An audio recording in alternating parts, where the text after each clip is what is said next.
Saudara-saudara yang kekasih di dalam nama Tuhan Yesus Kristus, Shalom Aleichem Bishem Hamashiach. Ketemu dengan Romo Yohanes lagi di Suara Padang Gurun dalam Menata Kalbu. Tema pada saat ini yang ingin Romo paparkan adalah masih terkait dengan kehendak Allah dan kehendak kita manusia. Saudara, mengikuti kehendak Allah adalah menuju pada pembaharuan. Mengikuti kehendak Allah adalah merupakan kunci untuk mendapatkan harapan dan keselamatan. Karena dengan mengikuti kehendak Allah, maka jalan-jalannya akan suci. Jalan-jalannya akan benar. Cara berpikirnya juga lurus. Benar dan lurus inilah yang menjadi landasan bagi orang percaya untuk mengikuti kehendak Allah. Dan selaras dengan apa yang Allah kehendaki di dalam hidup dan kehidupan ini. Nah, karena realitas semacam inilah, tidaklah salah kalau Janda Suci Serafim dari Syria menegaskan demikian. Sejauh seseorang mengerat dan merendahkan kehendaknya sendiri, ia melangkah maju menuju keberhasilan. Jadi kalau demikian mengesampingkan kehendaknya sendiri atau menundukkan kehendak sendiri pada kehendak Allah ini adalah merupakan jalan menuju kepada keberhasilan. Jadi keberhasilan yang dipaparkan di sini adalah keberhasilan terkait dengan kalbu. Keberhasilan terkait dengan nos, perbuatan, kehendak, dan tindakan-tindakan yang merefleksikan Allah. Dengan mengikuti kehendak Allah dan menundukkan kehendak kita, maka Allah akan menuntun, membimbing, dan membawa kita kepada jalan-jalannya. Dibawanya kita pada jalan-jalan ilahi inilah yang menjadikan pikir atau hidup kita ini selalu memikirkan Allah. Selalu berbicara tentang Allah. Selalu melakukan tindakan yang merefleksikan Allah dan kehendak yang dikehendaki oleh Allah. Sehingga dengan demikian langkah-langkah kita itu rohani. Cara berpikir kita itu rohani. Cara pandang kita rohani. Dan kehendak kita adalah rohani. Nah, inilah yang dinamakan dengan gambar Allah yang disematkan di dalam kehidupan kita. Nah, dengan kita selalu menyematkan Allah di dalam kalbu ini, maka kehati-hatian cara berpikir, kehati-hatian cara bertindak, kehati-hatian cara merasa, itu selalu dikedepankan di dalam kalbu dan kehidupan orang percaya. Mengapa demikian? Karena takut salah. Karena takut mengingkari keberadaannya sendiri sebagai gambar Allah yang adalah refleksi pantul dari keberadaan Allah yang bersifat trinitarian itu. Jadi kehati-hatian di dalam bersikap ini adalah merupakan suatu wujud dan bentuk kita mengikuti kehendak Allah dan meremehkan kehendaknya sendiri atau menundukkan mutlak kehendak sendiri kepada kehendak Allah. Juga dikatakan demikian juga, ya. Tetapi sejauh ia keras kepala, ini adalah merupakan sikap kebalikan, mempertahankan kehendaknya sendiri. Coba kita ulang. Tetapi sejauh ia keras kepala dan mempertahankan kehendaknya sendiri, hal sebanyak itulah membawa dampak buruk pada dirinya sendiri. Jadi kalau demikian, kalau kita masih keras kepala dan mempertahankan kehendak sendiri yang penuh dengan kejahatan, yang penuh dengan kemaksiatan, yang penuh dengan pemberontakan, yang penuh dengan menuruti daging sendiri, maka di sanalah kita akan mempunyai dampaknya, atau kita terseret di dalam hal-hal yang bertentangan dari Allah.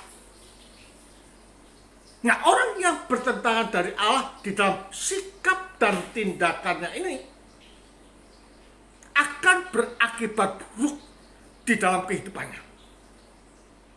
Nah, sekarang masalahnya adalah bagaimana kita itu mengikuti kehendak Allah. Siluan dari atas itu menegaskan demikian. Bagaimana kau bisa mengetahui apakah kamu hidup dalam kehendak Allah? Ini adalah pertanyaan yang cukup tandas dan dalam yang dilontarkan kepada kita mengenai bagaimana kita mengetahui kehendak Allah. Ditandaskan demikian, ya. Berikut ini adalah tandanya jika engkau galau dan terusik dengan apapun yang ada di dunia ini. Ini berarti bahwa kamu belum benar-benar memberikan diri kepada kehendak Allah. Jadi artinya kita ini dapat mengerti orang itu betul-betul mengikuti kehendak Allah atau hanya separuh, atau tidak sungguh-sungguh, atau hanya lelamisan, atau dalam kata-kata saja. Tandanya adalah jikalau kita galau, gelisah dengan apa yang ada di dunia ini, berarti kita tidaklah betul-betul mengikuti kehendak Allah. Suatu misal mengenai hidup yang menderita, hidup yang sengsara, hidup yang dipojokkan, kita menderita dan kita gelisah. Maka itu artinya bahwa kita ini belum mengikuti kehendak Allah secara penuh. Karena intisari dan dasar bahwa kita itu mengikuti kehendak Allah, kita tidak pernah gelisah, tidak pernah takut, dan tidak pernah galau dengan keberadaan dunia yang menerpa di dalam kehidupan kita. Dijahati orang, dibully orang, difitnah orang, dan lain sebagainya. Kita tidak gelisah. Karena apa? Karena kita mempunyai dada yang berbudi bawalaksono, mempunyai kerendah hatian yang mutlak dan mengikuti kehendak Allah.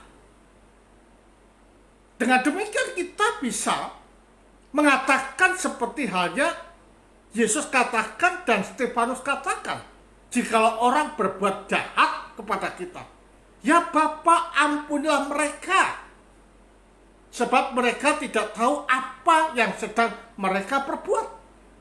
Nah, sikap dan kata-kata seperti ini adalah menunjuk kepada sifat pengampunan yang mutlak, dan juga sekaligus mau menerima apa yang disangkakan, apa yang dilimpahkan, apa yang ditunjukkan pada kita. Kita menerima dan kita mau melakukan, dan bahkan itu sebagai koreksi diri. Indeed, we are the sinner. Kita tidak mencoba untuk berapologis, untuk membela diri. Karena apa? Karena memang kita adalah keberadaan manusia yang berdosa. Nah, itu adalah menunjuk pada kerendahan hati yang ada di dalam kalbu kita. Ya, seorang yang hidup dalam kehendak Allah tidak khawatir akan apapun juga, tidak khawatir. Karena apa? Karena we believe that God never leave us alone, but also sit behind us, beside us, and give protection to the life of Christian who obey to Him.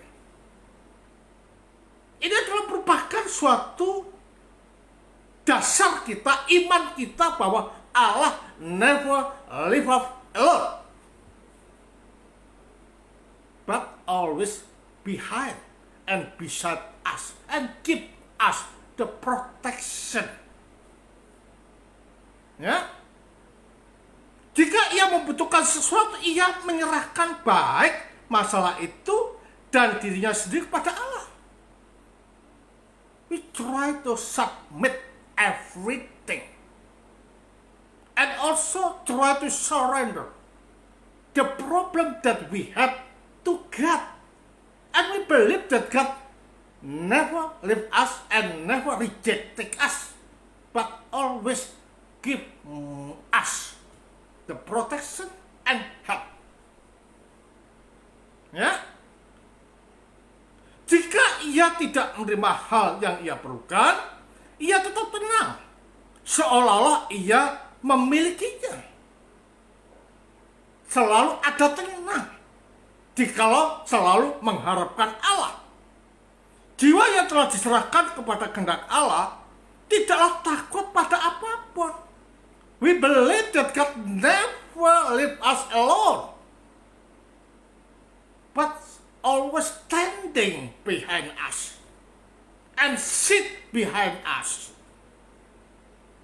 Ini adalah merupakan suatu keyakinan yang harusnya dikedepankan di dalam kehidupan orang Kristen. Tidak pada guntur atau pencuri, tidak pada apapun juga. Kita tidak takut karena Allah itu adalah ada di samping kita. Tetapi apapun yang terjadi katanya, kiranya itu menyenangkan Tuhan. Jadi kejadian-kejadian yang ada di dalam kehidupan kita yang menyerahkan diri kepada Allah adalah sebagai pemicu dan pecut serta cambuk kita untuk hidup lebih baik, koreksi diri, dan lebih merendahkan hati. Jika dia sakit, dia berpikir, ini berarti bahwa saya memang perlu sakit. Legowo di dalam hidupnya. Sebab jika tidak, Allah tidak akan memberikan kepadaku. Jadi damai itu terjagai dengan indah dalam jiwa dan tubuh.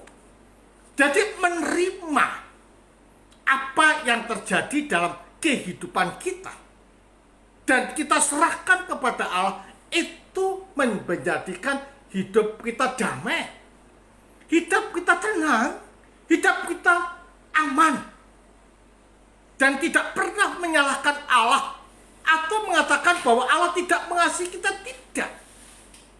Tetapi everything happen in our life. That is kind of the basic of us to be closer and closer to God. Dengan demikian Allah itu ada di dalam kalbu kita dan selalu memimpin kita kepada jalan-jalannya. Karena itulah saudara, jadikan hidup kita selalu menyerahkan kehendak itu kepada Allah. Tunduk kepada kehendak Allah dan melakukan kehendak Allah meskipun itu sakit. Tapi kesakitan itu membawa rahmat di dalam kehidupan kita. Rahmatnya apa? Kita selalu dekat dengan Allah dalam bentuk apapun. Nah, inilah yang menjadikan kita ini tidak takut dengan apapun. Nah, kunci yang lain yang menjadikan kita kuat di dalam menghadapi masalah ini adalah sakramen-sakramen yang ada di dalam gereja. Karena sakramen ini adalah merupakan sarana di mana kita masuk di dalam kehidupan Allah. Dan masuknya kita dalam kehidupan Allah inilah Roh itu akan memimpin dan memberikan kekuatan kita sehingga pencobaan apapun, siksaan apapun, derita apapun, kita tetap kuat. Tidak menyalahkan orang dan tidak menyalahkan Tuhan, tetapi itu sebagai pecut untuk menghidupi iman kita secara penuh dan kuat. Demikian paparan yang dapat Romo berikan pada saat ini. Kiranya ini menjadi suatu jendela dan dasar kita di dalam menghadapi apapun. Tetap mengikuti kehendak Allah, dan Allah tidak pernah meninggalkan kita. Kemuliaan bagi Sang Bapa, Sang Putra, serta Sang Roh Kudus. Tuhan memberkati kita semua. Amin.